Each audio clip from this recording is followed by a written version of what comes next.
नमः शिवाय, जय महाकाल। आप सबको पता है कि सावन का बहुत ही पवित्र महीना चल रहा है और कल है सावन की 9वीं तिथि, जो कि इस पर्व को बहुत खास बनाती है। अगर आपके लाइफ में बहुत ज़्यादा कष्ट है, मतलब आप परेशान हो कि आपका वो कष्ट खत्म हो ही नहीं पा रहा है, तो ये वीडियो आपके लिए है। पूज्य गुरु जी की कथा से सुन के बहुत अच्छे से बताऊँगा। बस आपको थोड़ा सा गंगा जल लेना होगा, छोटा सा उपाय करिएगा, आपके जीवन के सारे कष्ट खत्म होंगे। ठीक है, लेकिन सबसे पहले आपको बता दूँ कि सावन की 9वीं तिथि को करने वाले 4 बहुत ही सुंदर से उपाय की बात इस पूरी वीडियो में हम लोग करने वाले हैं। ठीक है, तो एक एक उपाय की तरफ बढ़ते हैं। सबसे पहला उपाय जो गंगा जल से करना है, कहोगे भैया इसको करने के बेनिफिट क्या है, फ़ायदे क्या हैं? इसका एक फ़ायदा बहुत बड़ा है और वो है बीमार इंसान को ठीक करने के लिए। बहुत दवा करा लिया, बहुत मेडिसिन करा लिए, बहुत डॉक्टर चेंज कर लिए, तो एक बार 9वीं तिथि के दिन इस उपाय को करना। ठीक है, क्या करोगे, आपको लेना होगा इस तरीके से तांबे का लोटा और इस तांबे के लोटे में भरोगे जल। वो भी कहाँ से? अपने घर से। गंगा जल अगर आपके घर में हो थोड़ा सा, तब तो बहुत अच्छी बात है। अगर नहीं है गंगा जल तो बिल्कुल परेशान होने की ज़रूरत नहीं है, सादा पानी ले सकते हैं। गंगा जल हो तो उससे अच्छी बात कुछ हो ही नहीं सकती। ठीक है, कलश तैयार हो गया, जल से भरा हुआ, गंगा जल डाल लिया, उसको लेके पहुँच जाओगे कहाँ पे? महादेव के शिवलिंग के पास। सुबह जाना चाहो सुबह जाओ, शाम को जाना चाहो शाम को जाओ, लेकिन सावन महीने की 9वीं तिथि को ही जाना है। ठीक है, फेस रखोगे उत्तर दिशा यानी कि नॉर्थ डायरेक्शन। जो कलश आपके हाथ में है, महादेव का एक बहुत ही अलग सा एक डिफरेंट नाम आपको बोलना होगा किसी भी बीमारी को खत्म करने के लिए 9वीं तिथि के दिन, और वो है शूलपाणेश्वर महादेव। एक बहुत ही प्यारा सा नाम मैं बोल रहा हूँ, नोट करना चाहो नोट कर लो। शूलपाणेश्वर महादेव के नाम से आपको क्या करना होगा, महादेव के शिवलिंग के ऊपर उस जल को समर्पित करना। ठीक है, जब जल को समर्पित करें, श्री शिवाय नमस्तुभ्यम का स्मरण करें, शूलपाणेश्वर महादेव का ध्यान करें, साथ ही साथ उस व्यक्ति का स्मरण करें, नाम और गोत्र बोलें, जो भी व्यक्ति आपके घर में बहुत दिनों से बीमार पड़ा हुआ है। ठीक है, जल चढ़ाओगे, जल बहता हुआ जलाधारी से नीचे गिरेगा, इस जल को थोड़ा सा रोक लेना। ठीक है, जल को रोक लेना और इस जल को लेके आप अपने घर चले जाना। जो भी व्यक्ति आपके घर में बीमार पड़ा है, काफी दिनों से बहुत मेडिसिन खाता है, उसके ऊपर उस जल को छिड़क देंगे शूलपाणेश्वर महादेव के नाम से। अगर छिड़क नहीं सकते किसी इशू की वजह से, तो थोड़ा सा 2-4 बूंद आप उसको आचमन करा दें, पिला दें शूलपाणेश्वर महादेव के नाम से। यह उपाय सिर्फ सावन की 9वीं तिथि के दिन ही किया जाता है और किसी भी दिन नहीं करते। समझ में आई क्या बात मेरी? तो पहले उपाय की बात हमने यहाँ पर कर ली है। आगे बढ़ते हैं, इस पूरी वीडियो में हम लोग अपने दूसरे उपाय की तरफ, जो कि दूर्वा से करनी है, और यह उपाय भी सावन की 9वीं तिथि को ही किया जाता है और किसी भी दिन नहीं करते। ठीक है, समझेंगे। स्क्रीन पर आपको दिख रहा होगा ये है दूर्वा, लेकिन उससे पहले सबसे पहले समझो इसके फायदे क्या हैं। इसका भी एक बहुत बड़ा फायदा है। ठीक है, और वो फायदा क्या है, ये भी है बीमारी को लेके। किसके लिए? बीमारी। बहुत ज़्यादा परेशान हो गए, मतलब कि इतने दवा करा ली कि सारे पैसे भी खत्म हो जा रहे हैं, फिर भी वो बीमारी ठीक नहीं हो रही है, तो ये एक स्पेशल उपाय है, ज़रूर करना। ठीक है, क्या करोगे, आपको लेना होगा इस तरीके से दूर्वा। कितनी दूर्वा लोगे? 7 दूर्वा गिन करके। जो हरी वाली दूर्वा आती है ना, हरी वाली, वही हरी दूर्वा 7 दूर्वा गिन करके ले लेना। ठीक है, ले लिया। अब उसको लेकर के साथ ही साथ लेना तांबे का लोटा, और इस तांबे के लोटे में जो जल भरोगे वो अपने घर से जल को भरना है ना। उस दूर्वा को लेके, जल को लेके पहुंच जाओगे महादेव के शिवलिंग के पास। यहाँ पर इस उपाय को करने का एक नियम है महादेव का, यहाँ पर भी एक बहुत ही प्यारा सा नाम बोलना है, तो आप कॉपी ले लो, पेन ले लो, नोट करते हुए चलना। ठीक है, फेस रखना उत्तर दिशा यानी कि नॉर्थ डायरेक्शन। पहले जो आपके हाथ में कलश है ना, कलश का जल है, वो महादेव के शिवलिंग के ऊपर समर्पित करोगे, श्री शिवाय नमस्तुभ्यम का स्मरण करते हुए। ठीक है, समर्पित कर दिया जल को। अब जल वगैरह इकट्ठा नहीं करना है, बस जल आपने चढ़ा दिया, जल को गिरने दीजिए, कोई इशू नहीं है, कोई दिक्कत नहीं है। अभी आपके पास 7 दूर्वा है। ठीक है, उन 7 की 7 दूर्वा को आपको 3 जगहों पे समर्पित करना है। पहले नियम समझेंगे, उसके बाद ही सारे काम को करेंगे। देखो, हमको पता है, या फिर हम सबको पता है कि महादेव का पूरा परिवार शिवलिंग पे ही विराजमान है, हम सबको पता है ना। तो देखो, ये जो स्पेस आपको दिखता है, ये है माता अशोक सुंदरी का स्थान। जो 7 दूर्वा आपके पास में है, उस 7 की 7 दूर्वा को पहले रखेंगे माता अशोक सुंदरी के स्थान पे। ठीक है, रख दिया। लेकिन यहाँ पर जब आप रखोगे दूर्वा, तो महादेव का एक नाम बोलना होगा, और वो नाम है हाटकेश्वर महादेव। कौन से महादेव? हाटकेश्वर महादेव के नाम से उस 7 दूर्वा को माता अशोक सुंदरी के स्थान पे रखना। ठीक है, रखने के बाद उस 7 की 7 दूर्वा को उठाना। ठीक है, पहले आपने यहाँ पे रखा।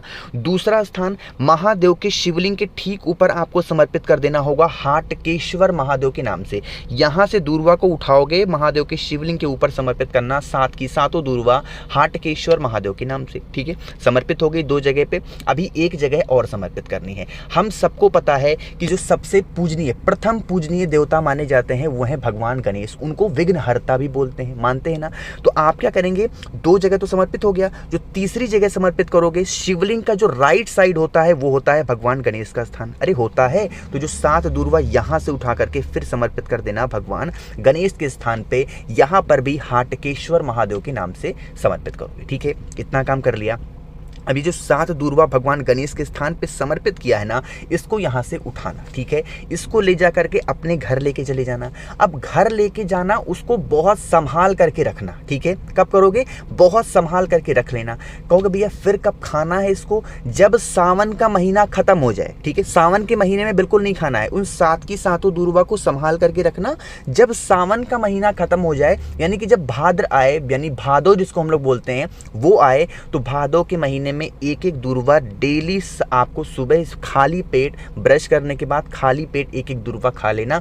आपकी जो भी समस्या होगी आपकी बॉडी की ना, वो दूर जरूर होगी। जब दूर्वा को भी खाओगे तो वहां पर भी हाटकेश्वर महादेव का नाम लेना। बस एक चीज का ध्यान रखना, सावन के महीने में मत खाना। जैसे ही सावन का महीना खत्म होता है, जैसे ही भाद्र पक्ष आता है, भादो आता है, आपको पहले दिन से लेकर के और लगातार 7 दिनों तक एक दूर्वा खा लेना है।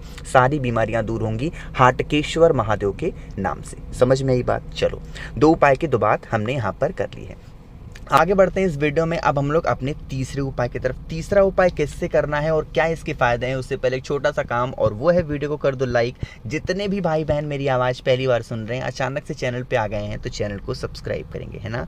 देखो स्क्रीन पर क्या दिख रहा है, यहाँ पर आपको दिख रहा होगा आंकड़े के पत्ते। बहुत सारे जगहों पर इनको मदार भी बोलते हैं। ठीक है, कितने पत्ते लोगे, 108 आंकड़े के पत्ते लेना, यानी कि मदार के पत्तों को लेना। जब आप मदार के पत्तों को तोड़ रहे हो, विशेष तौर पर ध्यान रखना, इसमें से दूध निकलता है। अगर वो दूध आपके आंखों में गलती से भी, चाहे आपके आंखों के थ्रू या तोड़ते टाइम छटक करके लग जाता है, उसका छींटा पड़ जाता है, तो आपकी आंखों को दुनिया की कोई ताकत बचा नहीं सकती है। फिर आंख आपका फिर खत्म ही हो जाएगा, आपको दिखाई नहीं देगा। तो जब भी तोड़े बहुत विशेष ध्यान रख के तब तोड़ा करिए। तोड़ने के बाद अपने हाथों को अच्छे तरीके से जरूर धुला करिए। ठीक है, इतनी बात समझ में। 108 आंकड़े के पत्ते लेना, जैसा कि यहाँ पर देखो लिखा हुआ है। इसी तरीके से 108 की 108 पत्तों पर नहीं, आपको 107 पत्तों पर, कितने, 107 पत्तों पर इसी तरीके से, चाहे तो आप सीताराम लिख दें या फिर राम राम लिखना होगा। 108 के 108 पत्तों पे नहीं लिखना है, 108 में से 107 पत्तों पे लिखना है,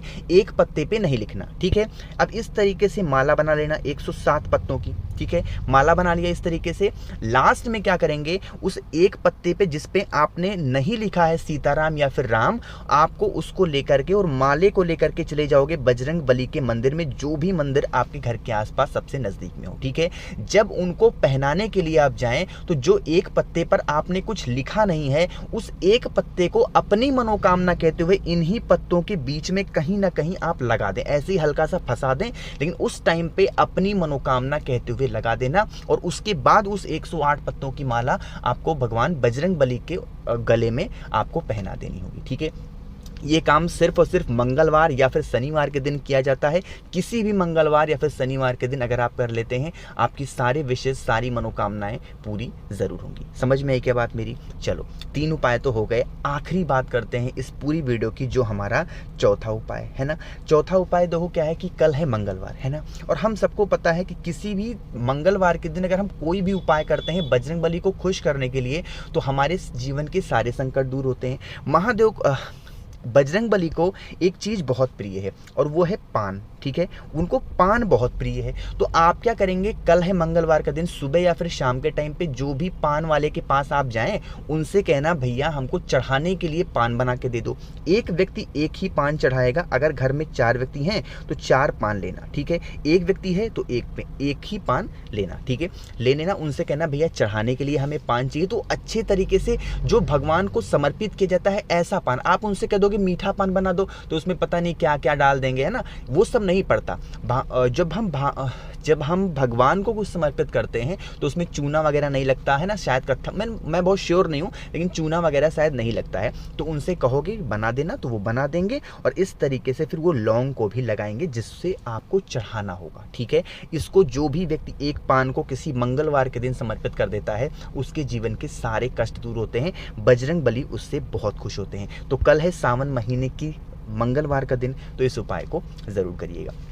4 उपाय की मैंने बात की है, जो भी आपको अच्छा लगे, आसान लगे, कोई सा भी उपाय आप कर सकते हैं, ठीक है। वीडियो पसंद आई हो तो लाइक कर दें, कुछ पूछना हो, नहीं समझ में आया, नीचे कमेंट में पूछें, और जितने भी भाई बहन है ना मेरी आवाज़ पहली बार सुन रहे हैं तो जल्दी से चैनल को सब्सक्राइब करेंगे। ओम नमः शिवाय, जय महाकाल।